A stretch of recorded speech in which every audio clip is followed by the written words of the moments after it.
الحمد للہ رب العالمین والصلاة والسلام علی سید الاولین والآخرین وعلی آلہ واصحابہ ومن تبعہم بإحسان الی یوم الدین اما بعد فاعوذ باللہ من الشیطان الرجیم بسم اللہ الرحمن الرحیم امن خلق السماوات والارض وانزل لکم من السماء ماء فأنبتنا به حدائق ذات بهجة ما كان لكم أن تنبتوا شجرها أإله مع الله بل هم قوم يعدلون صدق اللہ مولانا العظیم۔ میرے بھائیوں اور عزیزوں، میری بہنوں اور بچیوں، ہم آج 20واں پارہ شروع کر رہے ہیں اور سورہ نمل اس سے پہلے شروع ہے۔ اس کا پہلا خطبہ ختم ہو گیا ہے اور اب یہ دوسرا خطبہ ایک آیت پہلے 20ویں پارے کے یعنی 19ویں پارے کی آخری آیت سے شروع ہو رہا۔ حضرت صلی اللہ علیہ وسلم پر قرآن کریم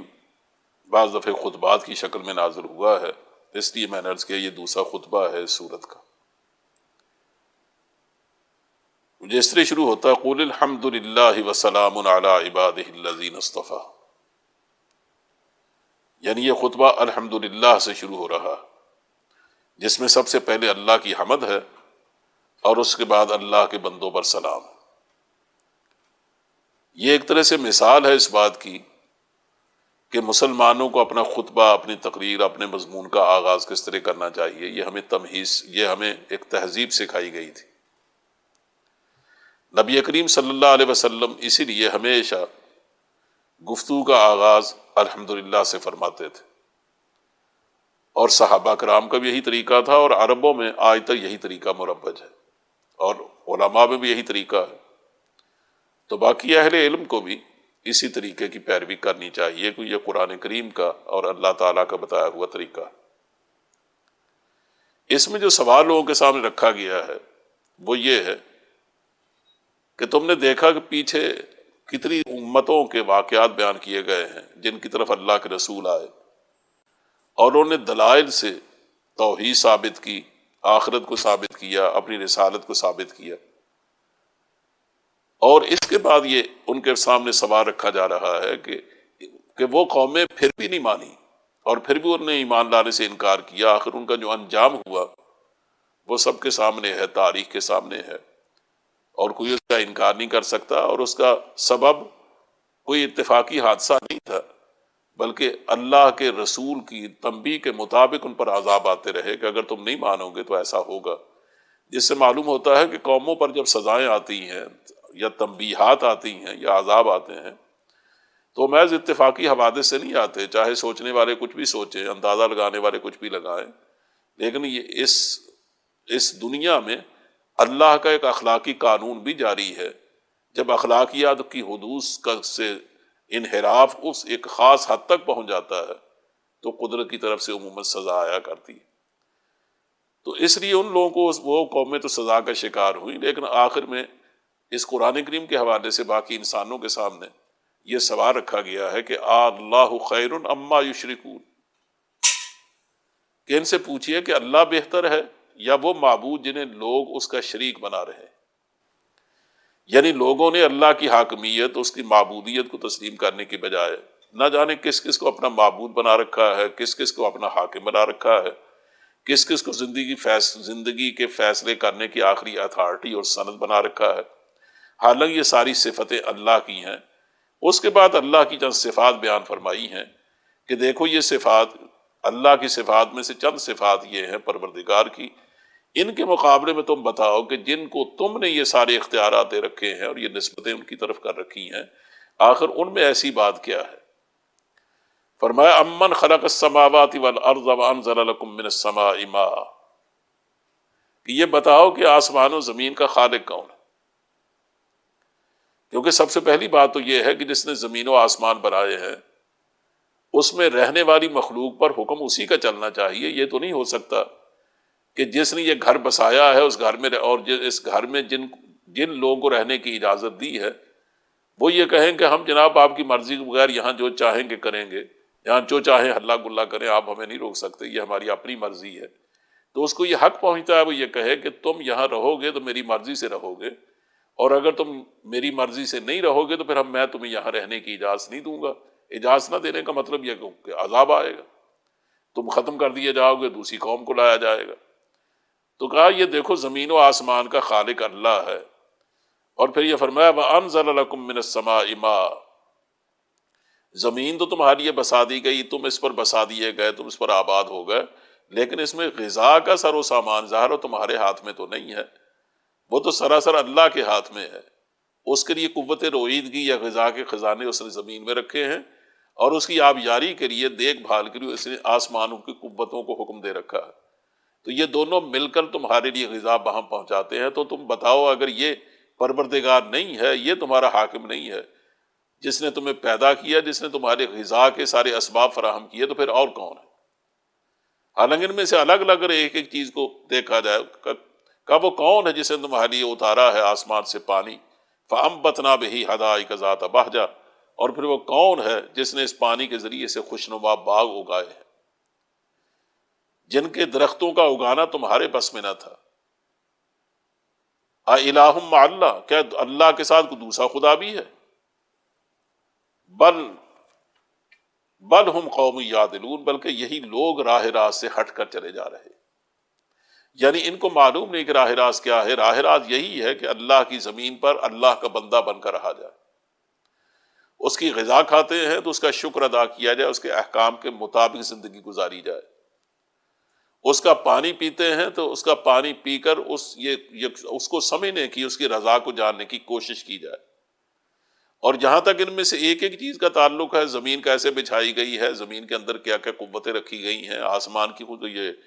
خود پانی کی خصوصیات کیا ہیں، وہ کس طرح اٹھایا جاتا ہے، کس طرح بنایا جاتا ہے، کس طرح پھیلایا جاتا ہے، یہ تو بجائے خود علمی بحثیں ایسی ہیں کہ جن کو اس محدود وقت میں چھیڑا بھی نہیں جا سکتا۔ مزید فرمایا امن جعل الارض قرارا وجعل خلالها انہارا وجعل لها رواسي وجعل بین البحرین حاجزا، فرمایا وہ کون ہے جس نے زمین تو تمہاری یہ بچھا دی، لیکن زمین کو رہنے کے قابل کس نے بنایا؟ وہ کون ہے جس نے زمین کو جائے قرار بنایا؟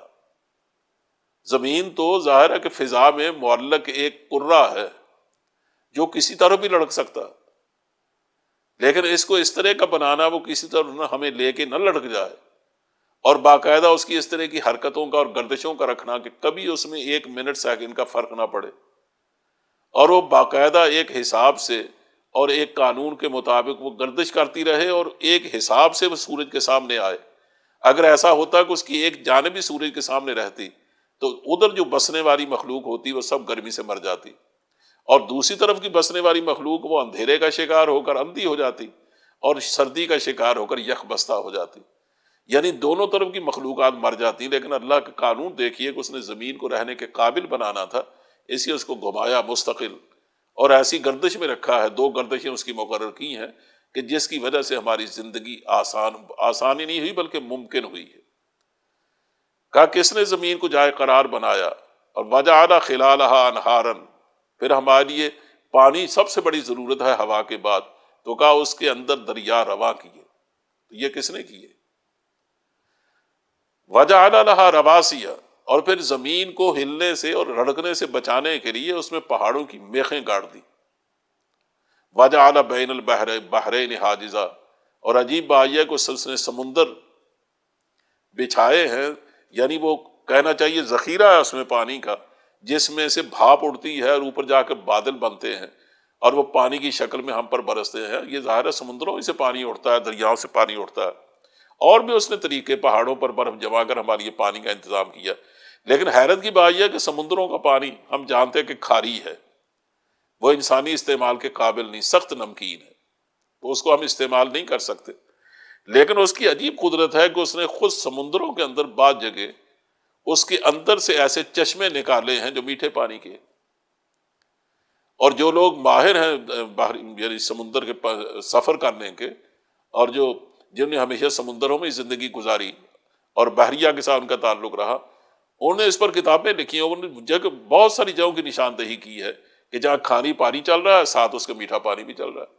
اور بہت جگہ ایسے چشمے ابلتے ہیں جس میں جہاز رک رک کر اپنی ضرورت کے مطابق پانی لیتے ہیں. اور نہیں تو بحرین میں اب تک دیکھا جا سکتا ہے، دمام کے قریب سعودی عرب میں جب امریکی حکومت وہاں آئی ہے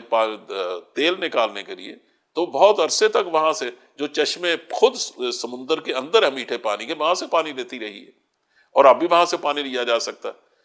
تو حیرت کی بات ہے کہ بعض دفعہ تو صاف صاف نظر آتا ہے کہ یہ میٹھا پانی بہ رہا ہے اور یہ پانی کھاری بہ رہا ہے، اور درمیان میں کوئی رکاوٹ نہیں، کہ لیکن مجال کیا ہے کہ دونوں ایک دوسرے میں ضم ہو جائے اور شامل ہو جائے. تو کہا یہ بتاؤ کہ ان دو پانی کے ان دو ذخیروں کے درمیان یہ اوٹ کس نے حائل کر دی ہے، پردے کس نے حائل کر دی؟ اور خود سمندروں کو دیکھ لیجئے کہ سمندروں کے ساحل وہ عام طور پر میدانی علاقوں سے ہزاروں فٹ بلند ہے، لیکن عجیب بات ہے کہ سمندر تو پانی کا نام ہے، بے قرار پانی، لیکن وہ پانی ابل کے ہم پر کیوں نہیں آ پڑتا؟ انجیل کی ایک آیت ہے جس میں پروردگار فرماتا ہے کہ وہ کون ہے جس نے سمندروں کے کنارے باندھ رکھے. یعنی جب وہ چاہتا ہے کبھی کسی جگہ عذاب بھیجنا تو سمندر کو حکم دے دیتا ہے، وہ اللہ کا لشکر بن کر ابھر پڑتا ہے اور حملہ کر دیتا ہے. لیکن ویسے عام حالات میں اس میں بے تحاشا موجیں اٹھتی ہیں، لیکن آخر زمین کو چھو کر واپس چلی جاتی. کہ الہ مع اللہ، بتاؤ اللہ کے ساتھ پھر اور خدا کون ہے جو یہ سب کچھ کرتا ہے؟ بل اکثرہم لا یعلمون، لیکن اس اکثر جانتے نہیں. اسے فرمایا امن یجیب المضطر اذا دعاہ ویکشف السوء ویجعلکم خلفاء الارض، کون ہے جو بے قراروں کی دعا سنتا جب وہ اس کو پکارتے؟ تو وہی بالآخر ہم جب ادھر ادھر کے سارے اسباب کو آزما کر دیکھ لیتے ہیں تو بالآخر پاپی سے پاپی آدمی بھی اللہ کا منکر بھی خدا ہی کو یاد کرتا ہے. جیسے عرب مایوس ہو کر اس کو پکارتے تھے، تو جب اس کو پکارتا تو کہا کون سنتا ہے اس کے سوا؟ وَيَكْشِفُ السُّوءَ، اور کون ہے جو تکلیف کو دور کرتا ہے؟ وَيَجْعَلُكُمْ خُلَفَاءَ الْأَرْضِ، اور کون ہے تمہاری ایک نسل کے بعد دوسری نسل کا جانشین بناتا ہے؟ تو کہا وہ اللہ ہی ہے جو سب کچھ کرتا ہے. اَمَّن يَهْدِيكُمْ فِي ظُلُمَاتِ الْبَرِّ وَالْبَحْرِ، بر و بحر کی تاریکیوں میں بتاؤ راستہ کون دکھاتا؟ سمندروں میں سفر کرنے والے جانتے ہیں کہ ستاروں کے ذریعے اللہ ہی نے راستے وہاں پہنچائے. سمندر کے اندر بعض علامتیں ایسی ہیں جس کو دیکھ کر لوگ راستے تلاش کرتے ہیں، تو وہی ہے جو بر و بحر کی تاریکیوں میں راستے دیتا ہے. وَمَن يُرْسِلُ الرِّيَاحَ بُشْرًا بَيْنَ يَدَيْ رَحْمَتِهِ، اور کون اپنی رحمت کے آگے ہواؤں کو خوشخبری دے کر بھیجتا؟ الہ مع اللہ، کیا اللہ کے ساتھ کوئی اور الہ بھی ہے؟ الہ ہے تو بتاؤ پھر یہ کام، اگر ان کاموں میں کوئی اور بھی شریک ہے اور اگر یہ صرف خدا ہی کرتا ہے تو پھر تم نے یہ قوت تقسیم کو کر رکھی. مزید فرمایا امن یبدأ الخلق ثم یعیدہ، بتاؤ پیدائش کی ابتدا کس نے کی؟ کس نے سب سے پہلے پیدا کیا اس کائنات کو؟ خلق کی ابتدا کون کرتا ہے اور پھر اس کا اعادہ کون کرے گا؟ جس طرح اس نے پہلے پیدا کیا ہے، قیامت جب لائے گا تو دوبارہ پھر مارے گا بھی، پھر پیدا بھی کرے گا. وَمَن يَرْزُقُكُم مِّنَ السَّمَاءِ وَالْأَرْضِ، اور کون ہے جو تم کو آسمان اور زمین سے رزق دیتا ہے؟ اللہ کے سوا ظاہر شان کسی کی نہیں ہے. تو یہ چیزیں بیان، یعنی اس طرح اپنی چند صفات کو بیان کرنے کے بعد مزید بھی جاری ہیں، تو وہ بار بار توجہ دلاتا ہے کہ تم ذرا بتاؤ تو صحیح کہ آخر وہ کون ہے جو اللہ کے ان کاموں میں اس کے ساتھ شریک ہے. اور اگر کوئی نہیں ہے، تم بھی اس کو تسلیم کرتے ہو، عرب بھی اس کو تسلیم کرتے تھے، تو پھر آخر تم نے اس کے ساتھ شریک کیسے بنا رکھے؟ یہ ہے وہ سوال جو بار بار کرتا ہے. اور اسی طرح آگے چل کر پھر وہ بعض جگہ شرم دلاتا ہے کافروں کو. مثلا ایک جگہ ہم دیکھتے ہیں کہ حبشہ سے کچھ لوگ آئے اور انہوں نے آ کر حضرت صلی اللہ علیہ وسلم سے ملاقات کی. کوئی 20 آدمی کے قریب تھے، تو انہیں آ کر ملاقات کی. حضرت صلی اللہ علیہ وسلم کو قرآن کریم سنایا، دین کے بارے میں ضروری معلومات وہاں پہنچائی. وہ عیسائی تھے، اہل کتاب تھے، وہ مسلمان ہو گئے. اور جب حضرت صلی اللہ علیہ وسلم کے ساتھ وہ گفتگو کر رہے تھے تو عرب بھی، یعنی مکے کے لوگ بھی ان کے گرد جمع تھے، اور ان میں ابو جہل وغیرہ بھی موجود تھے. جب وہ اسلام نے قبول کر لیا تو ابو جہل نے الگ ہو کر ان کو بڑی ملامت کی کہ تم کیسے لوگ ہو کہ یہاں اگر تم نے یہ کیا حرکت کی؟ تمہارے پاس پہلے ایک دین موجود ہے، تو دین کی موجودگی میں یہ نیا دین تم نے کیوں اختیار کر لیا؟ قرآن کریم کہتا ہے کہ اگر تم تو جاہل لوگ ہو، بالکل ان پڑھ، اگر تمہیں معلوم نہیں ہے کہ یہ اللہ کا دین کیسا ہے تو ان اہل کتاب سے پوچھو. ایک تو وہ لوگ ہیں کہ جو ضد پہ آئے ہوئے ہیں اور غلط سرہ تمہیں اطلاعات دیتے ہیں اسلام کے بارے میں، لیکن ایک وہ لوگ ہیں جو اللہ سے ڈرنے والے لوگ ہیں، ان کو دیکھو، وہ تمہیں بتائیں گے کہ اللہ کا دین سچا ہے یا نہیں۔ اس لیے حضرت صلی اللہ علیہ وسلم کو پھر ان کی یہ حرکتیں دیکھ کر تسلی دی جا رہی ہے کہ ولا تحزن علیہم ولا تکن فی ضیق مما یمکرون، کہ اگر یہ مجرم لوگ ایسا کر رہے ہیں تو آپ ان کی حالت کو دیکھ کر غمگین مت ہوں، آپ خام خواہ دل میں تنگی نہ محسوس کریں، اس لیے کہ یہ کوئی نئی بات نہیں ہے، یہ پرانا طریقہ ہے کہ ہمیشہ اہل حق کے ساتھ، اللہ کے نبیوں کے ساتھ لوگوں نے یہی کچھ سلوک کیا ہے، اس لیے آپ کو اس کو محسوس نہیں کرنا چاہیے۔ پھر قیامت کا خاص طور پہ حوالہ دے کر ان کو تنبیہ کرنا مقصود ہے کہ اگر تم ان دلائل کے بعد بھی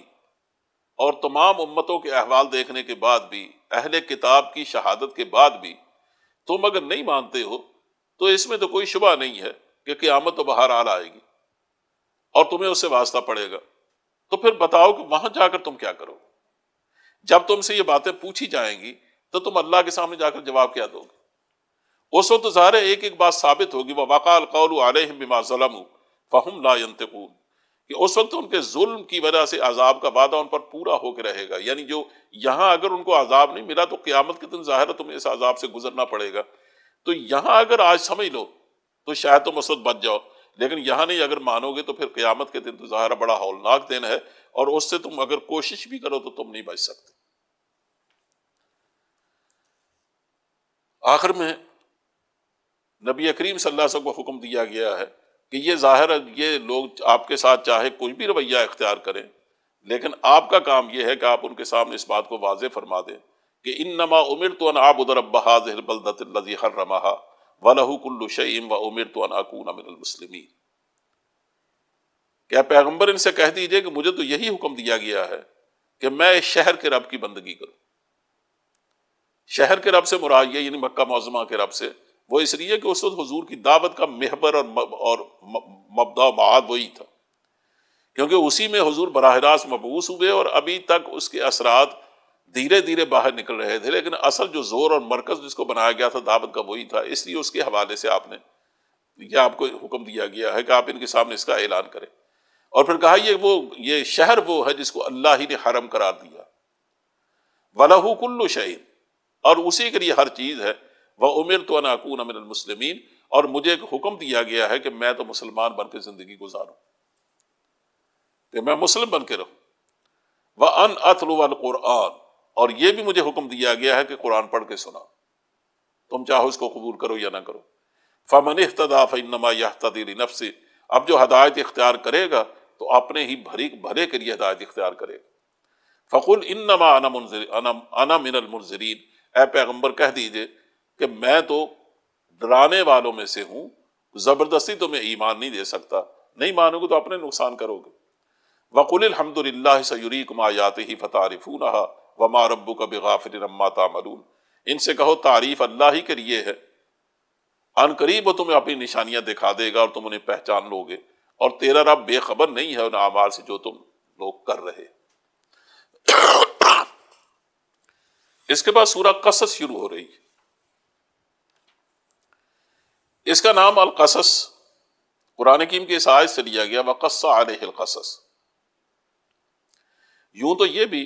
کوئی عنوان نہیں ہے بلکہ نام ہی ہے جس کو شناخت کے لیے اختیار کیا گیا ہے، لیکن اگر اس کے مضامین کو دیکھا جائے تو یہ اس اسم کو اسم بامسمہ بھی کہہ سکتے ہیں، کیونکہ قصص کا معنی ہی ہوتا ہے واقعات، تو اس میں بھی ایک ترتیب سے واقعات بیان کیے ہیں پیغمبروں کے، اگر جو اس میں زیادہ تو حضرت موسیٰ علیہ السلام ہی کے واقعات بیان ہوئے ہیں، لیکن دوسرے بھی، لیکن ان میں ایسی ترتیب ہے اور ایسی تفسیر ہے جو باقی کہیں نہیں ہے۔ پچھلی صورتوں میں بھی ہم پیغمبروں کے خاص موسیٰ علیہ السلام کے واقعات کو پڑھ چکے ہیں، لیکن سورہ نمل میں، سورہ شعراء میں، لیکن اس میں قرآن پاک کا جو عموماً اسلوب رہتا ہے اس کے مطابق بیان کیا گیا کہ جس واقعے میں سے جس ٹکڑے کی ضرورت ہوتی ہے اس کو بیان کر دیا جاتا ہے بس، اور لیکن یہاں حضرت موسیٰ علیہ السلام کے واقعے کو تفصیل سے بیان کیا گیا، اور اس سے جو باتیں سمجھ میں آتی ہیں کہ یہ تفصیل سے کیوں بیان کیا جا رہا ہے، ان میں سب ویسے تو اس میں حقیقتیں کتنی چھپی ہیں وہ تو اللہ بہتر جانتا ہے، لیکن جو اس میں سامنے کی باتیں ہیں بالکل، ان میں سے ایک تو یہ بتانا مقصود ہے کہ مشرکین کو یہ بات سمجھ لینی چاہیے کہ اللہ تعالیٰ جب کسی کام کو کرنا چاہتا ہے تو اس کی قدرت ایسی بے پناہ ہے، مخالفین کی مخالفتیں اس کو روک نہیں سکتی۔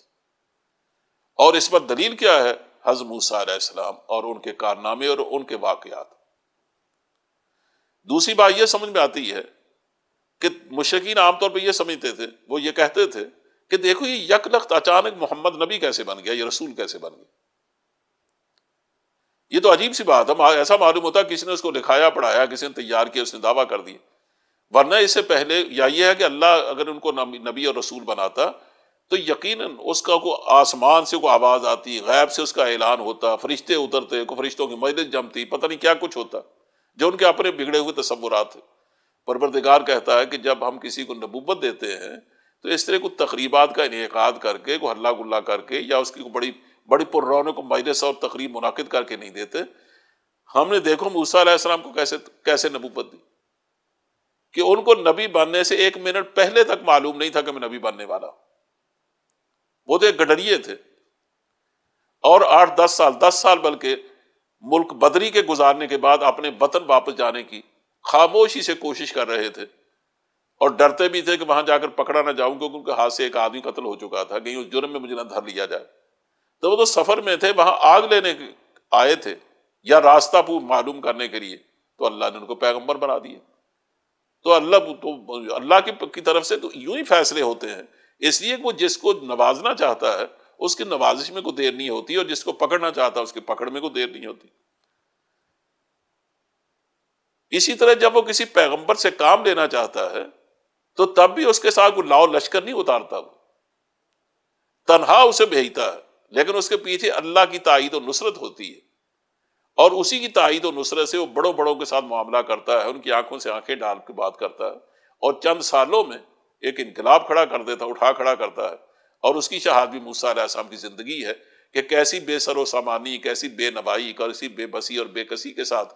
آپ کو نبوت دی گئی ہے کہ آپ کے پاس کچھ بھی نہیں ہے اور آپ کی کوئی حیثیت ہی نہیں ہے بالکل۔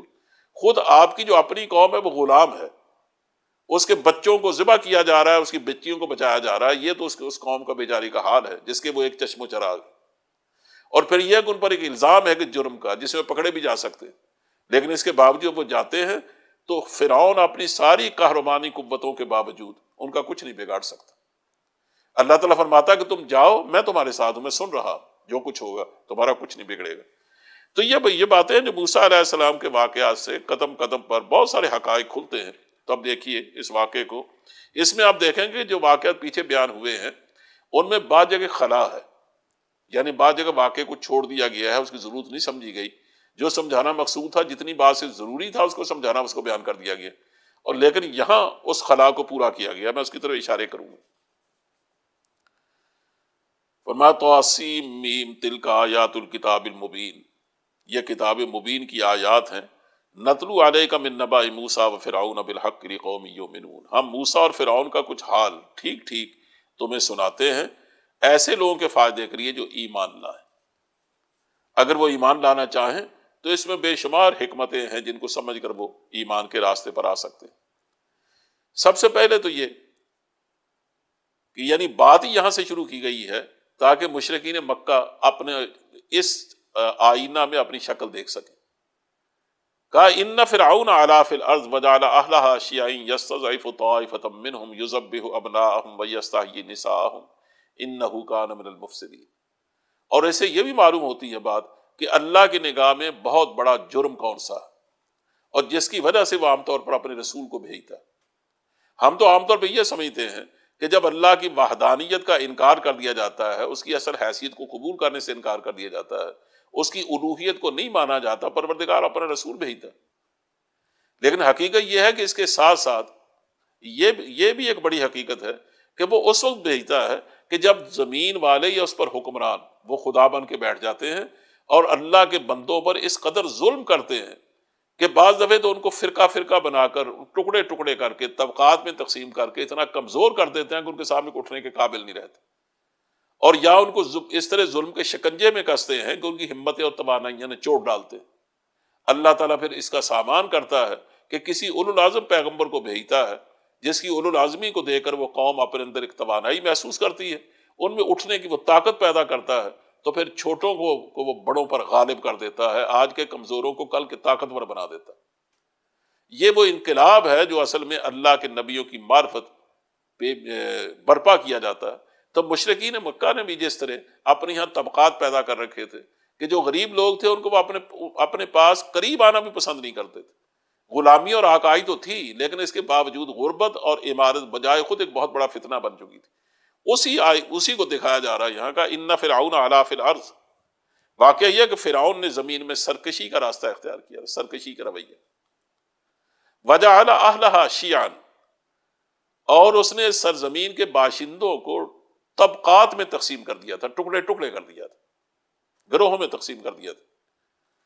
یستضعف طائفۃ منہم، ان میں سے ایک گروہ کو مستقل کمزور رکھتا تھا، دبا کے رکھتا تھا،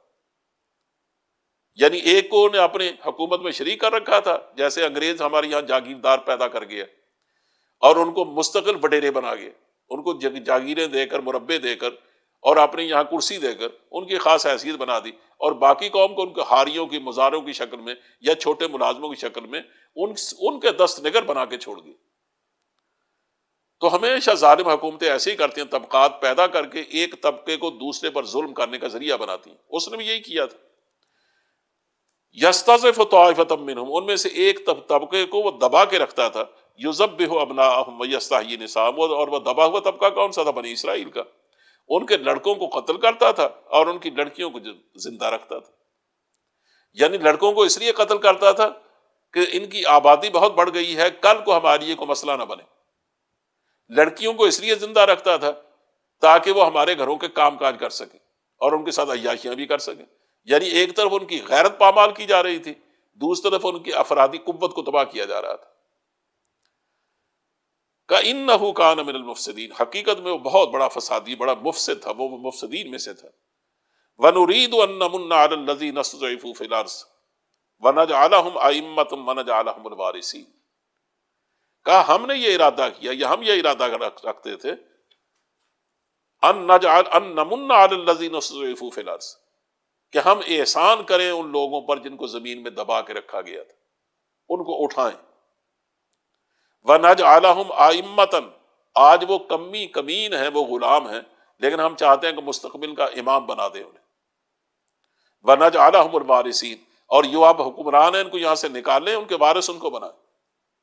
یعنی چھوٹوں کو حکومت دیں اور بڑوں کو نکال باہر کریں۔ وَنُمَكِّنَ لَهُمْ فِي الْأَرْضِ، اور زمین میں ان کو اقتدار بخشیں۔ وَنُرِيَ فِرْعَوْنَ وَحَامَانَ، اور ان سے فرعون و حامان اور وَجُنُودَهُمَا مِنْهُمْ مَا كَانُوا يَحْذَرُونَ، اور ان کے لشکروں کو وہی کچھ دکھلا دیں جن کا انہیں ڈر تھا۔ انہیں لڑکے اس لیے قتل کرنے شروع کیے تھے نا کہ ان میں کوئی، ان کو بتایا گیا تھا کہ ایسا لڑکا پیدا ہوگا جو تمہارے تخت و تاج کے لیے خطرہ ہوگا، ان کا لڑکے ہی مارنے شروع کر دو۔ کہا ان کو جس بات کا ڈر تھا ہم نے ارادہ کیا وہ ڈر ان کو دکھا دیا جائے، اس لیے ہم نے موسیٰ کو بھیجا۔ یہ بیان کرنے کے بعد تو ان کو بتایا گیا ہے کہ تم 1000 راستہ روکو، جس نے موسیٰ کا راستہ نہیں رکانا تو محمد صلی اللہ علیہ وسلم کا راستہ بھی نہیں روک سکو گے۔ وہ بھی اسی انقلاب کے لیے تشریف لائے ہیں، اور تم دیکھو گے کہ آج کے تم بڑے جو اپنے آپ کو سمجھتے ہو کہ ہم بہت بڑے لوگ ہیں، تم کل کو ہاتھ باندھ کے ان کے سامنے معافی مانگنے کھڑے ہوگے اور تمہاری زندگیاں ان کے ہاتھ میں ہوں گی۔ کہ آؤ ہوئی نا، اب وہ بیان کیا جاتا ہے جس طرح اس خطرے کی حالت میں حکم دے دیا گیا تھا، کسی گھر میں نرینہ اولاد، بچہ، کوئی بچہ پیدا ہوتا ہے اگر تو اس کو زندہ نہیں چھوڑا جائے گا۔ گھروں میں دائیوں کی ڈیوٹیاں لگ گئی تھیں، سپاہی گھروں میں تلاش کرتے پھرتے تھے، بنی اسرائیل کے گھروں میں جب ان کو پتہ چلتا کہ کوئی بچہ پیدا، اس کو لے جاتے اور قتل کر کے پھینک دیتے۔ تو موسیٰ علیہ السلام کی ولادت کا وقت جب قریب آیا، اب ظاہر ماں ان کی اسی پریشانی میں تھی، میں اس کو کیسے بچاؤں۔ اللہ فرماتا ہے کہ ہم نے ترکیب بتائی ان کو۔ وحی کا مطلب ہوتا ہے دل میں کسی بات کا ڈال دینا۔ جب غیر نبی کے لیے یہ لفظ استعمال ہوتا ہے تو اس کا معنی ہوتا ہے دل میں بات ڈالنا۔ وَأَوْحَيْنَا إِلَىٰ أُمِّ مُوسَىٰ أَنْ أَرْضِعِيهِ، ہم نے موسیٰ کی ماں کو وحی کی اشارہ کیا انہیں کہ اس کو دودھ پلا۔ فَإِذَا خِفْتِ عَلَيْهِ، یعنی اتنی بھی پریشان نہ ہو کہ تیرا دودھ ہی نہ اترے گا، دودھ پلا اسے، اللہ حفاظ کرنے والا ہے۔ فَإِذَا خِفْتِ عَلَيْهِ، اور جب تو اس کی جان کو خطرہ محسوس کرے، فَأَلْقِيهِ فِي الْيَمِّ، اس کو پانی میں ڈال دے، دریا میں ڈال دے، وہ یعنی ایک پنگوڑا سا بنا کر اس میں رکھ کر دریا میں ڈال دینا. ولا تخافی ولا تحزنی، کچھ خوف نہ کر، غمگین نہ ہو. انا رادوہ الیک، یقین رکھ ہم تیری طرف واپس لائیں گے اسے. یعنی کتنی بڑی بات ہے، اور یہ ظاہر اللہ کی قدرت ہی انجام دے سکتی کہ بچہ ان کے ہاتھ آ گیا، وہ بچے گا کیسے؟ اللہ فرماتا تم فکر نہ کرو، یہ بچہ تیری گود میں پلے گا. وَجَاعِلُوهُ مِنَ الْمُرْسَلِينَ، اور ساتھ ہی بتا دیا ہم اس کو رسولوں میں سے بنا رہے ہیں، اس کو رسول بنائیں گے. فَالْتَقَطَهُ آلُ فِرْعَوْنَ لِيَكُونَ لَهُمْ عَدُوًّا وَحَزَنًا، چنانچہ ان کو پانی میں ڈال دیا گیا. ماں نے ان کی بہن کو حکم دیا کہ تم ساتھ ساتھ کنارے کنارے چلو. بہتا ہوا جب فرعون کے محل کے قریب گیا، ظاہر ہے وہ معلوم ہوتا ہے کہ اس کی ایک شاخ اس کے اندر سے گزرتی نہر کی شکل میں، وہ اس طرف جب مڑ گیا تو اس کو ان کے محل والوں نے اس کو نکال لیا. فَالْتَقَطَهُ آلُ فِرْعَوْنَ لِيَكُونَ لَهُمْ عَدُوًّا وَحَزَنًا. اللہ فرماتے ہیں سب کچھ ہمارے حکم سے ہو رہا تھا. آخرکار فرعون کے گھر والوں نے اسے دریا سے نکال لیا تاکہ وہ ان کا دشمن اور ان کے لیے رنج کا سبب بنے. یعنی ہم نے اس لیے ان کے گھر تک پہنچایا، وہ سمجھتے ہمیں خوبصورت بچہ ملا، ہم نے اس کے گھر میں اس کا دشمن پہنچا دیا کل کو جو اس کے لیے تباہی لانے والا تھا. ان فرعون وحامان وجنودہما کانوا خاطئین، اور یہی تھا وہ بچہ جیسے فرعون اور حامان اس کے لشکر ڈر رہے تھے کہ ایک بچہ پیدا ہوگا تو یہ ہوگا اور وہ ہوگا. وقالت امرأۃ فرعون قرۃ عین لی ولک، جب ان کو اٹھایا نکالا اور دیکھا تو ظاہر ہے پیغمبر تو ویسے بہت خوبصورت ہوتے ہیں، تو فرعون کی بیوی نے دیکھ کے کہا واہ کیسا خوبصورت بچہ ہے، اور اپنے شوہر سے فرعون سے کہنے لگی کہ مجھے امید ہے یہ میری اور تیری آنکھوں کی ٹھنڈک ہوگا. لیکن اس کو شبہ تھا کہ یہ بنی اسرائیل کے بچوں میں نہ ہو، تو وہ اس کو قتل کرنا چاہا. کہا نہیں، ہم اس کو بیٹا بنائیں گے. لا تقتلوہ، اس کو مت قتل کرو. عسیٰ ان ینفعنا، ہو سکتا ہے بڑا ہو کر ہمیں فائدہ پہنچائے. او نتخذہ ولدا وہم لا یشعرون، یا ہم اس کو بیٹا بنا لیں. کہا وہ جانتے ہی نہیں تھے کہ وہ کس کو اپنی گود میں لے رہے. اور عجیب بات یہ ہے، میں اب آیات نہیں پڑھتا وقت نہیں ہے، کہ ادھر ماں کے حضرت موسیٰ کی ماں وہ پانی میں تو ڈال بیٹھی، لیکن اس کے بعد ماں کا کہ دل کی جو کیفیت ہونی چاہیے وہی کیفیت تھی ان کی. ان کا دل بالکل خالی ہو چکا، غم سے بھر گیا. کہا اگر ہم اس کے دل کو تقویت نہ دیتے تو وہ شاید خود ہی اپنا راز بتا دیتی کہ میں نہیں چھوڑوں گا، یہ میرا بچہ ہے. لیکن چونکہ میں نے پہلے بتایا کہ بہن کو ساتھ ساتھ بھیجا تھا، وہ بڑی ذہین لڑکی معلوم ہوتی تھی، وہ اندر جب لے گئے تو وہ باہر گھومتی رہی ادھر ادھر. اس کو یہ بات معلوم ہو گئی کہ جتنی بھی دودھ پلانے والی عورتیں بلائی گئی ہیں، بچہ کسی کا دودھ قبول نہیں کر رہا. اسی کے بڑے گھروں میں خود تو دودھ تو نہیں پلایا جاتا تھا، دوسری عورتیں بلائی جاتی، کہ آیا بلائی جا رہی ہیں وہ پوری. چنانچہ وہ گھر میں گھس گئی. انہوں نے کہا کہ میں تمہیں ایک ایسی فیملی کی اطلاع دے سکتی ہوں، ایسے گھر کی، یعنی صرف دودھ پلانے والی نہیں چاہیے تھی، جیسے نبی کریم صلی اللہ علیہ وسلم حلیمہ کے گھر میں پلے ہیں، ایسا ایک گھر چاہیے تھا جس گھر میں یہ بچہ پلے، یعنی دودھ کی عمر تک وہاں رہے، اس کے بعد محل میں آ جائے. کہا میں تمہیں بتاتی ہوں ایک ایسی دودھ پلانے والی کو. چنانچہ انہوں نے بتایا کہ ایسا ایک گھر ہے، یکفلون لہ لکم، یہ تمہاری اس کی کفالت کر سکتا ہے، وہم لہ ناصحون، وہ بڑے ہمدرد لوگ. اس لیے اللہ فرماتا ہے کہ ہم نے فرددناہ الی امہ کی تقر عینھا ولا تحزن، اس طرح ہم نے اس کو اس کی ماں کی طرف لوٹایا. وہ دوبارہ ان کے گود میں آ گئے اور ان کی آنکھوں کو ٹھنڈا کیا اور کہا کہ اب تجھے غمگین نہیں ہونا چاہیے. وَلِتَعْلَمَ أَنَّ وَعْدَ اللَّهِ حق، اب تجھے معلوم ہو گیا اور جان لے کہ اللہ کا وعدہ سچا ہے، وہ جو وعدہ بھی کرتا اس کو پورا کرتا. چنانچہ دودھ کی عمر تک تو وہاں رہے، اس کے بعد یہ ہر محل میں آ گئے، لیکن جب جوان ہوئے تو گبرو جوان نکلے. وَلَمَّا بَلَغَ أَشُدَّهُ وَاسْتَوَىٰ آتَيْنَاهُ حُكْمًا وَعِلْمًا، اللہ فرماتے ہیں ہم نے اس کو دانش مندی ہوش مندی بھی سکھائی، علم سے نوازا. تو چنانچہ جب بڑے ہو گئے، شہزادوں کی طرح خوبصورت لباس پہن کر گھوڑے کسی پر سوار ہو کر گھومتے رہتے تھے. لیکن ان کو دودھ پینے کی عمر تک وہاں جو 2-4 سال رہے، ان کو اندازہ ہو گیا تھا میں اصل میں بچہ کن کا ہوں، میرا مذہب کیا ہے، مجھے کس طرح کا ہونا چاہیے. چنانچہ وہ مذہب ان کے دل و دماغ میں ماں کے دودھ کے ساتھ ہی اتر گیا تھا. ایسی وہ ایک مسلمان کی زندگی گزارتے تھے. لیکن چونکہ فرعون کے گھر میں رہتے اس کا اظہار نہیں کرتے تھے، لیکن وقتاً فوقتاً شہر کا دورہ کرتے، گھومتے، وہاں اپنی قوم کو دیکھتے، بڑا دل کڑتا. دیکھتے انہوں نے دیکھا کہ 2 آدمی ہیں جو آپس میں لڑ رہے ہیں، ایک تو ان کے اپنے خاندان کا اور دوسرا ہے قبطی ہے، فرعون کے خاندان کا، جو ان کے اپنے خاندان قبیلے کا آدمی تھا، ان کے اپنے فرقے کا، یہ کہہ لیجیے اپنے طبقے کا، اس نے فریاد کی موسیٰ علیہ السلام سے کہ یہ مجھ پر ظلم کر رہا ہے، مجھے بچائے۔ چنانچہ آپ نے آگے بڑھ کر اس قبطی کو روکا، لیکن وہ نہیں رکا، تو جوش آ گیا طبیعت میں، فَوَقَظَهُ مُوسَىٰ فَقَضَىٰ عَلَيْهِ، اس کو ایک مکہ مارا، حالانکہ مکے سے کوئی مرتا تو نہیں ہے، فَقَضَىٰ عَلَيْهِ، وہ مر گئے۔ آپ نے محسوس کیا کہ هَذَا مِنْ عَمَلِ الشَّيْطَانِ، یہ شیطان کا عمل ہے، وہ چاہتا ہے کہ مجھے کوئی نہ نقصان پہنچائے، إِنَّهُ عَدُوٌّ مُضِلٌّ مُبِينٌ، شیطان ہی ہے جو گمراہ بھی کرنے والا ہے کھلم کھلا۔ قال رب انی ظلمت نفسی فاغفر لی فغفر، اللہ سے دعا کی یا اللہ مجھے ہاتھ سے ظلم ہو گیا، مجھے بخش دے، لیکن یہ بھی جانتے تھے اب اس کا انجام خدا جانے کیا ہوگا، لیکن اس وقت چونکہ دیکھنے والا کوئی نہیں تھا، آپ سمجھے کہ بچ گئے۔ اگلے دن پھر آپ احتیاط سے شہر کی طرف پھر آئے، تب وہی کمبخت پھر کسی سے لڑ رہا تھا، کل والا اسرائیلی، اس نے آپ کو پھر پکارا، لیکن کل کے واقعے کی وجہ سے آپ کو غصہ آیا، انہوں نے کہا کہ تو ہی ہے کمبخت جو ہر ایک سے لڑتا۔ فَإِذَا الَّذِي اسْتَنصَرَهُ بِالْأَمْسِ، کہا اچانک اس نے مدد کے لیے پکارا جس نے کل پکارا تھا چیختے ہوئے۔ قال له موسیٰ إِنَّكَ لَغَوِيٌّ مُبِينٌ، موسیٰ نے کہا تو اصل میں تو ہی بڑا بہکا ہوا آدمی، لیکن آپ آگے بڑھے کہ دوسرے آدمی کو اس سے بچائیں، یعنی اس کو روکیں۔ اس بیوقوف نے یہ سمجھا کہ مجھ پر حملہ کرنے والے، کل کا جو کوئی دیکھ چکا تھا کہ ان کے ایک مکے نے آدمی کو مار ڈالا، انہوں نے کہا کہ مجھے بھی مارا تو میں مر جاؤں۔ اب اس نے کل کے احسان کا بدلہ یہ دیا، کہا یا موسیٰ اترید ان تقتلنی کما قتلت نفسا بالامس، کہا موسیٰ تم بھی مجھے اس طرح مار دینا چاہتے ہو جیسے کل تو نے ایک آدمی کو قتل کر ڈالا، تو مجھے بھی قتل کرنا چاہتے ہو۔ ان ترید الا ان تکون جبارا فی الارض،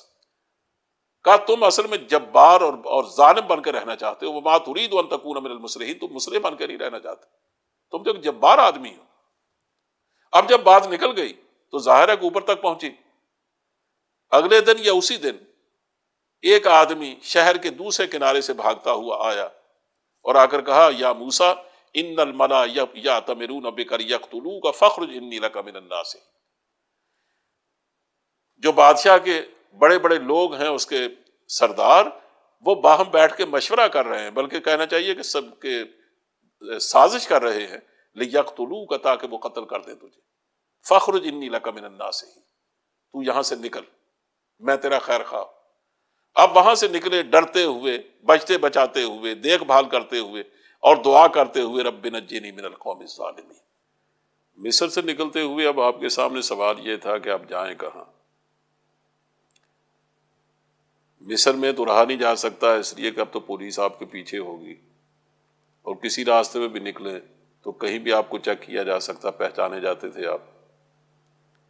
اس لیے پہلے تو مصر سے نکلنا آپ کے لیے ایک بڑا مسئلہ تھا۔ بہرحال وہاں سے چھپ چھپا کے جس طرح بھی نکلے تو سب سے قریبی جگہ مدین پڑتا تھا، یہ اس زمانے میں مصر کی حدود میں نہیں تھا، لیکن اتنا قریب بھی نہیں تھا، پھر بھی پیدل کا سفر، کیونکہ آپ کو پیدل ہی جانا تھا، 8 دن کا تھا، 8 دن آپ پیدل چل کے وہاں پہنچے۔ تو سب سے پہلے ایک کنویں پر پہنچے، جو کہا جاتا ہے کہ آج بھی وہ کنواں اندھے کنویں کی شکل میں موجود ہے، کہ لوگ یہ روایت کرتے ہیں سینہ بسینہ، جو مشہور بات ہے کہ یہ وہی کنواں ہے جس میں حضرت موسیٰ علیہ السلام نے آ کر سب سے پہلے بکریوں کو پانی پلایا تھا۔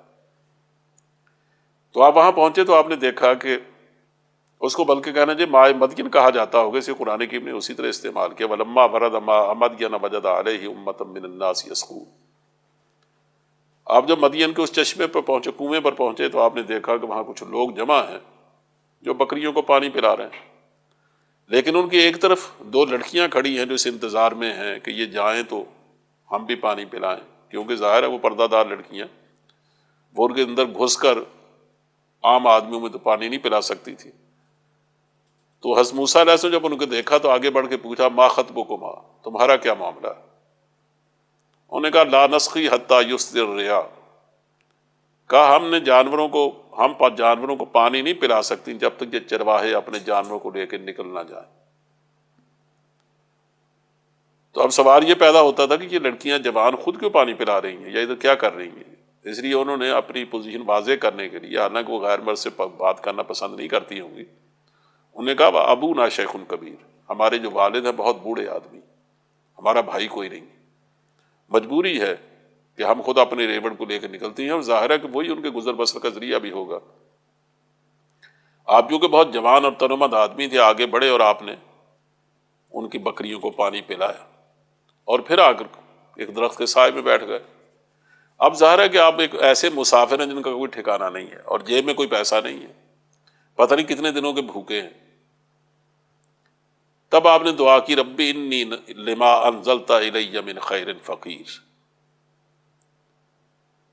کہ یا اللہ تیری بارگاہ سے مجھے جو بھی مل جائے، جو خیر بھی ملے، جو تو خیر نازل کر دے، میں اس کا محتاج ہوں، تو مجھے تو ہر بھلائی چاہیے، کوئی صورت بھی ہو کہ میرے پاس تو کچھ بھی نہیں۔ چنانچہ اللہ نے فوراً دعا قبول فرمائی، وہ بچیاں چلی گئیں، لیکن تھوڑی دیر کے بعد ان میں سے ایک لڑکی واپس آئی، تمشی علی استحیاء، قرآن کریم کہتا ہے کہ وہ شرماتی ہوئی، شرم و حیا کے ساتھ وہ چلتی ہوئی آئی۔ حضرت عمر رضی اللہ عنہ اس کی تشریح فرماتے تھے کہ وہ آئی تو اس نے اپنے دوپٹے سے اپنا چہرہ ڈھانپا ہوا تھا، قائلۃ بثوبہا علی وجہہا، اور وہ اس طرح نہیں آئی جیسے بے پردہ عورتیں گھونگھٹ اٹھا کے آتی ہیں، کہ اس طرح نہیں۔ یہ عمر فاروق نے اس کی تشریح فرمائی، تو پردے میں شرماتی ہوئی آئی اور آ کر کہا ان ابی یدعوک لیجزیک اجر ما سقیت لنا، میرے والد نے آپ کو بلایا ہے اور وہ آپ کو اس کی مزدوری دینا چاہتے ہیں جو آپ نے ہماری بکریوں کو پانی پلایا۔ اب ظاہر ہے کہ انہوں نے آ کر یہ بات اس لیے کہی، ورنہ کسی مہمان کو یہ بات کہنا اچھا نہیں لگتا کہ آپ کو ہم مزدوری دینے کے لیے بلا رہے ہیں، اس تاکہ وہ یہ نہ سمجھے کہ لڑکی کیسی ہے جو مجھے بلانے آ گئی۔ اور موسیٰ علیہ السلام اس کے ساتھ اس لیے چل دیے، ورنہ کوئی بھی معزز شریف آدمی بکریوں کو پانی پلا کر کوئی مزدوری لینا پسند نہیں کرتا۔ وہ اس لیے چلے گئے کہ ان کے پاس اس کے سوا کوئی ذریعہ ہی نہیں تھا، اس لیے مجبوری تھی۔ فلما جاءہ، جب وہ آئے ان کے والد کے پاس، وقص علیہ القصص، اور آ کر سارا واقعہ سنایا کہ میرے ساتھ کیا گزری ہے، میں یہاں کیوں آیا ہوں۔ قال لا تخف، انہوں نے کہا آپ گھبرائیں مت، نجوت من القوم الظالمین، آپ ظالم قوم سے نجات پا گئے، کیونکہ ان کا ملک پیچھے رہ گیا، آپ دوسرے ملک میں۔ اب بعض لوگوں کا خیال یہ ہے، پتہ نہیں یہ ہمارے مفسرین نے بھی یہ بات کیسے لکھ ڈالی ہے، کہ ان کا نام شعیب تھا، اور یہ تصور کر لیا گیا ہے کہ وہی شعیب ہیں جو اللہ کے مشہور پیغمبر ہیں اور جن کی قوم پہ عذاب بھی آیا۔ لیکن اس کی تائید نہ پہلی آسمانی کتابوں سے ہوتی ہے، نہ قرآن کریم نے کہیں اس کا نام لیا، نہ کسی صحیح حدیث سے ثابت۔ البتہ پہلی آسمانی کی تورات و تلمود وغیرہ سے دوسرے نام انہوں نے نقل کیے ہیں، لیکن حضرت شعیب کا نام یہ کہیں نقل نہیں کیا۔ اور ویسے بھی جس طرح قرآن کریم اس کو بیان کرتا ہے، وہ معلوم بھی نہیں ہوتا وہ کوئی پیغمبر ہے۔ اب ظاہر ہے کہ آپ 2-4 دن رہے ہوں گے، اس کے بعد باپ نے سوچا ہوگا کہ جوان 2 بیٹیاں گھر میں ہیں، اس طرح مہمان کسی کو رکھنا اچھا نہیں ہے، لیکن وہ یہ بھی دیکھ رہے تھے کہ میں ان کو نکال بھی نہیں سکتا، ان کا کوئی ذریعہ ہی نہیں ہے،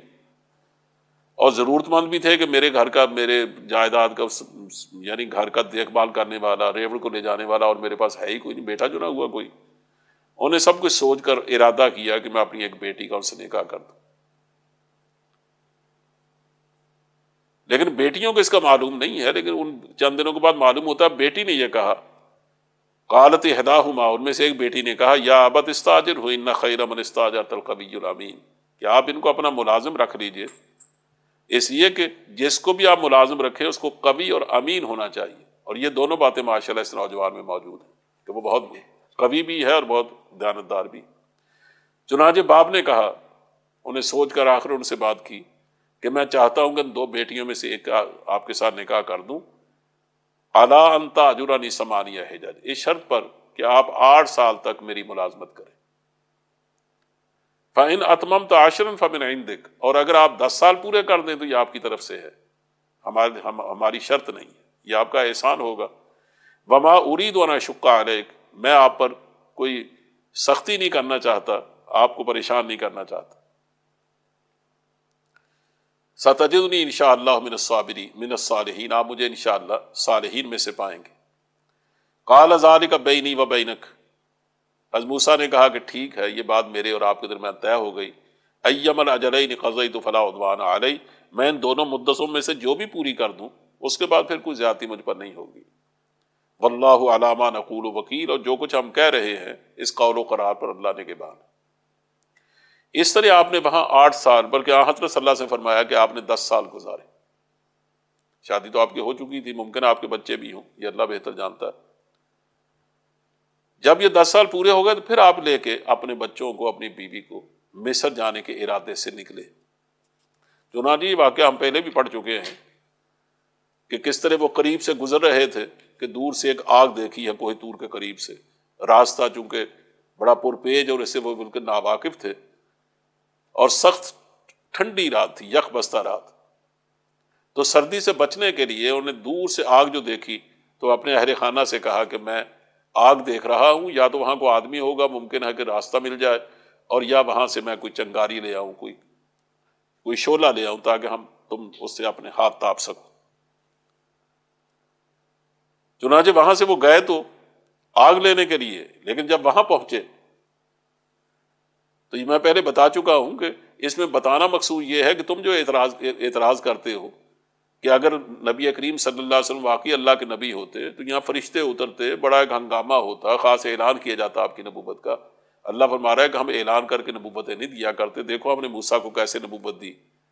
کہ جب وہاں پہنچے نودی من شاطئ الوادی الایمن، تو وادی ایمن کے دائیں کنارے سے اس مبارک خطے میں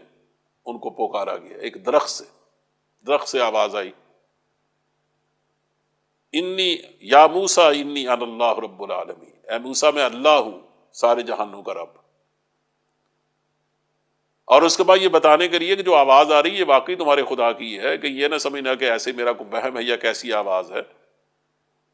اس کو ظاہرہ کوئی نشانی چاہیے تھی، تو آپ نے فرمایا کہ اے موسیٰ تمہارے ہاتھ میں جو ہے اسے پھینک دو۔ عصا تھا، جب پھینکا فلما رآہا تہتز کأنہا جان ولا مدبرا ولم یعقب، جو ہی موسیٰ علیہ السلام نے پھینکا تو وہ لاٹھی سانپ کی طرح بل کھا رہی تھی، یعنی وہ بالکل سانپ بن گئی، اس کی طرح بل کھاتی ہوئی چلنے لگی۔ تو آپ نے دیکھا کہ اوہو یہ تو سانپ بن گیا، تو آپ کو تو معلوم نہیں تھا یہ کیا قصہ ہے، تو آپ پیٹ پھیر کے بھاگے اور پیچھے پلٹ کے بھی نہیں دیکھا۔ پیچھے سے آواز آئی یا موسیٰ اقبل ولا تخف، موسیٰ پلٹ کے واپس آ اور گھبرا مت۔ اور دوسری جگہ فرمایا انی لا یخاف لدی المرسلون، ہمارے جو رسول ہوتے ہیں وہ ڈرا نہیں کرتے۔ اور یہاں فرمایا انک من الآمنین، تم بالکل محفوظ ہو، گھبرانے کی کوئی بات نہیں۔ اور دوسرا فرمایا اسلک یدک فی جیبک، اپنا ہاتھ گریبان میں ڈالو، تخرج بیضاء من غیر سوء، وہ چمکتا ہوا نکلے گا بغیر کسی بیماری کے، یہ نہ سمجھے کو برس ہو گیا اسے۔ بس دوسرے کا بیضاء کا لفظ ہے جس کی تعبیر یہ کی گئی ہے کہ وہ اس طرح چمکتا تھا جیسے سورج چمکتا، چار اس کا ماحول تک روشن ہو جاتا تھا۔ اور یہ بھی فرمایا کہ تم جا رہے ہو اب فرعون کے پاس، ایک بہت بڑی قوت سے سامنا ہوگا، تو پہلی دفعہ جانے سے یقیناً دل گھبرائے گا اور مرعوب بھی ہوگا۔ کہا جب ایسی کو مرعوبیت دیکھو تو اپنا یہ دایاں ہاتھ اپنے ساتھ اس کو لگاؤ، اور ایک جب یہ بھی سمجھا گیا شاید یہ کہا گیا کہ یہاں اس کو رکھو، لیکن بعض یہاں صرف یہ فرمایا گیا وَضْمُمْ إِلَيْكَ جَنَاحَكَ مِنَ الرَّهْبِ، اور خوف سے بچنے کے لیے اپنا بازو بھینچ لو۔ اس کا نتیجہ یہ ہوگا کہ کوئی خوف آپ پر اثر نہیں کرے گا۔ فَذَانِكَ بُرْهَانَانِ مِن رَبِّكَ إِلَىٰ فِرْعَوْنَ وَمَلَئِهِ، یہ دو روشن نشانیاں ہیں تیرے رب کی طرف سے فرعون اس کے درباریوں کے۔ چنانچہ آپ آئے اس کے دربار میں، پھر جس طرح آپ کا جادوگروں سے مقابلہ ہوا، وہ جس طرح مسلمان ہوئے، تو وہ ظاہر ہے کہ ہم اس کو پہلے بھی تفصیل سے پڑھ چکے ہیں۔ لیکن اصل دیکھنے کی چیز تو یہ ہے کہ جب لوگ یہ نہیں مانے تو فَأَخَذْنَاهُ وَجُنُودَهُ فَنَبَذْنَاهُمْ فِي الْيَمِّ، ہم نے ان کو پکڑ لیا اور سمندر کے حوالے کر دیا، سمندر میں ڈبو کے مارا ان کو۔ اور اب یہ اپنے طور پہ دنیا میں سردار بنے پھرتے تھے کہ اب ہم نے ان کو جہنمیوں کا سردار بنایا۔ اور جہاں تک موسیٰ علیہ السلام کا تعلق ہے وَلَقَدْ آتَيْنَا مُوسَى الْكِتَابَ مِن بَعْدِ مَا أَهْلَكْنَا الْقُرُونَ الْأُولَىٰ بَصَائِرَ لِلنَّاسِ وَهُدًى وَرَحْمَةً لَّعَلَّهُمْ يَتَذَكَّرُونَ، پچھلی نسلوں کو ہلاک کرنے کے بعد ہم نے موسیٰ کو کتاب عطا کی، لوگوں کے لیے بصیرتوں کا سامان بنا کر، ہدایت اور رحمت بنا کر، تاکہ شاید لوگ سبق حاصل کریں۔ اور مزید اس واقعے کو بیان کیا اور یہ بھی کہا گیا کہ حضور دیکھیے آپ تو وہاں موجود نہیں تھے جب ہم موسیٰ کو فرمان شریعت عطا کر رہے تھے، یعنی ہم نے اپنے بندوں کو کس طرح نوازا ہے، اور نہ آپ ان گواہوں میں شامل تھے جن کو کوہ طور پہ بلایا گیا تھا 70 آدمیوں کو۔ تو اس کے بعد پھر یہ گمراہی پھیلی، کتنی نسلیں پھیلی، کئیوں کو ہم نے گمراہ کیا، رسولوں کو بھیجتے رہے، اور اب آخر آپ کو بھیجا گیا، اور اب آپ تشریف لائے ہیں۔ تو ان کا حال یہ ہے کہ یہ اعتراض کرتے ہیں کہ دیکھیے اگر آپ اللہ کے رسول ہیں تو جو معجزات مثلا عصائے موسیٰ یا ید بیضا اور بھی جو موسیٰ علیہ السلام کو دیے گئے تھے وہ آپ کو کیوں نہیں دیے گئے؟ تو قرآن حکیم اس کے جواب میں کہتا ہے کہ کیا تم نے موسیٰ کو مان لیا؟ تم تو آج تک کہتے ہو کہ وہ جادوگر تھے دونوں بھائی، تو اگر ہم حضور کو بھی دے دیتے تو ان کو تم جیسے اب نہیں مان رہے تم تب بھی نہ مانتے۔ اس لیے کہ ہم پیغمبروں کو معجزات دے کے بھیجتے ہیں، اور حضور نے بہت سارے معجزات دکھائے ہیں، لیکن لوگ ہمیشہ یہی کہتے ہیں کہ یہ تو ساحری ہے، جادوگری ہے، شعبدہ بازی ہے، اس کو یہ نہیں سمجھتے کہ یہ واقعی کو اللہ کی طرف سے ایک نشانی ہے ان کی ماموریت کی، کہ یہ واقعی اللہ کی جانب سے مامور ہو کے آئے۔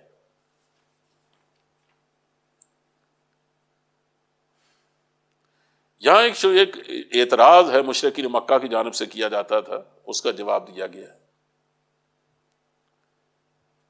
کہ وہ عام طور پہ یہ کہتے تھے کہ دیکھیے اگر ہم آپ کی باتیں مان لیں تو اس کا مطلب یہ ہوگا کہ مکے میں رہنا ہمارے لیے مشکل ہو جائے گا، کیونکہ آپ پر ایمان لانے کا مطلب یہ ہوگا کہ جو ہماری حیثیت ہے وہ قریش کی، مکہ کے پروہت ہونے کے اعتبار سے اور ابراہیم علیہ السلام کی اولاد ہونے کے اعتبار سے ہم محترم ہیں سارے عرب میں، اور ہمیں اسی کی وجہ سے جو سہولتیں حاصل ہیں تجارت کی، یہ سب کچھ ختم ہو کے رہ جائے گا تو ہم تو غریب اور قلاش ہو کے مر جائیں گے۔ اس لیے کہ جب ہم جتنے قبائل سے ہمارے معاہدات ہیں جو راستے میں ہمیں کبھی نہیں ٹوکتے بلکہ اپنی حفاظت میں گزارتے ہیں، جب ہمارا شام تک قافلہ جاتا ہے تو جب ہم ایمان لے آئیں گے تو نتیجہ اس کا کیا ہوگا کہ یہ ہم سارے قبائل ہم سے بپھر جائیں گے، پھر تو ہم مکے سے کہیں باہر نہیں نکل سکیں گے۔ ان کے جواب میں یہ کہا جا رہا ہے کہ نادانو، تم اب تک جو کچھ حاصل کر چکے ہو، یعنی تمہیں جو اشہر حرم ملے 4 مہینے، اس میں تم زور و شور سے کاروبار کرتے ہو، اسی طرح حج کے مہینوں میں یہاں باقاعدہ تمہارے ہمسائے میں آ کر اوقاز وغیرہ میں بہت بڑی تجارتی منڈیاں لگ جاتی ہیں، پورے عرب سے سمٹ کر لوگ آتے ہیں، ساتھ سامان تجارت بھی لے کے آتے ہیں، اور تم سال بھر کا کما لیتے، اور تم جب اپنے قافلے لے کے نکلتے ہو تو لوگ احترام کرتے ہوئے تمہیں چھیڑتے تک نہیں ہیں۔ کہا یہ سب کچھ اللہ کے گھر کی برکت سے تو ہے، یعنی اللہ کے گھر کی برکت سے تمہیں جو ملا آج تک ملا، اور اللہ کے گھر کے مالک نے، اس کے رب نے اپنا پیغمبر بھیجا، تم کہتے ہو اس کو ماننے کے تم خلاش ہو جائیں گے؟ کہا اس سے زیادہ اور بیہودہ بات کیا ہو سکتی؟ اور رہی یہ بات کہ تم یہ سمجھتے ہو کہ دنیا داری، دنیا کا عیش و آرام اور مال و دولت یہ سب کچھ ہے، تو کہا دیکھو ہم تمہیں بتاتے ہیں کہ قارون بھی گزرا ہے موسیٰ علیہ السلام کی قوم میں سے، وہ آپ کا چچا کا بیٹا تھا، کیونکہ آپ اس کا باپ اور آپ کے والد دونوں بھائی تھے۔ اس کو اللہ نے جب ڈھیروں مال و دولت دیا تو وہ آپ کو چھوڑ کر فرعون کے ساتھ شامل ہو گیا، اور اس کی فرعون کے بڑے لوگوں میں جو حیثیت تھی کہ قرآن کریم حامان کے ساتھ اس کا ذکر کرتا، یعنی ان کے دشمنوں میں بدترین دشمن وہ تھا جو حامان کے برابر سمجھا جاتا تھا۔ تو اس کو جب اللہ نے دولت دی، اور اتنی دولت دی کہ اس کے خزانوں کی چابیاں ایک جماعت پوری لوگوں کی اٹھاتی تھی، اور وہ بھی مشکل سے اٹھا پاتی، چابیاں نہیں اٹھتی تھی ان سے، اس قدر خزانے تھے اس کے۔ لَتَنُوءُ بِالْعُصْبَةِ أُولِي الْقُوَّةِ، ایک طاقتور جماعت اس کی چابیاں بڑی مشکل سے اٹھا پاتی تھی۔ اور جب اس کی قوم نے اسے کہا لا تفرح، کہ دیکھ پھول نہ اور اترا مت، اور دنیا ایک ضرورت ہے، تم نہ جانے اس کو کیا سمجھ بیٹھے ہو، اور اللہ تعالیٰ اترانے والوں کو اور اس طرح پھولنے والوں کو پسند نہیں کرتا۔ وَابْتَغِ فِي مَا آتَاكَ اللَّهُ الدَّارَ الْآخِرَةَ وَلَا تَنْسَ نَصِيبَكَ مِنَ الدُّنْيَا، اور یہ بھی کہا کہ اس سے تم آخرت کی فکر کرو اور اس کا آخرت کا گھر بنانے کی کوشش کرو۔ لیکن اس نے ایک نہیں مانی، بلکہ یہ کہا کہ جو کچھ میں نے حاصل کیا ہے اس کا اپنے دست و بازو کی قوت سے کیا ہے، اس میں خدا کا دینا کیا ہے، تم اس کا بار بار حوالہ کیوں دیتے؟ تو بالآخر اس کا ہوا کیا کہ ان اللہ قد اہلک من قبلہ من القرون من هو اشد منہ قوۃ واکثر جمعا، اور ان کو سمجھانا بھی چاہا کہ دیکھو تم سے پہلے بھی بڑے بڑے لوگ قوت والے گزر گئے ہیں، اللہ نے جب پکڑا تو وہ بھی نہیں بچ سکے، لیکن وہ جو راہ راست پہ نہیں آیا تو اللہ فرماتا ہے کہ فَخَسَفْنَا بِهِ وَبِدَارِهِ الْأَرْضِ، پھر ہم نے اس کو بھی اور اس کے گھر کو بھی زمین میں دھنسا دیا، یعنی گھر سمیت محلات سمیت زمین میں دھنس گیا۔ فَمَا كَانَ لَهُ مِنْ فِئَةٍ يَنْصُرُونَهُ،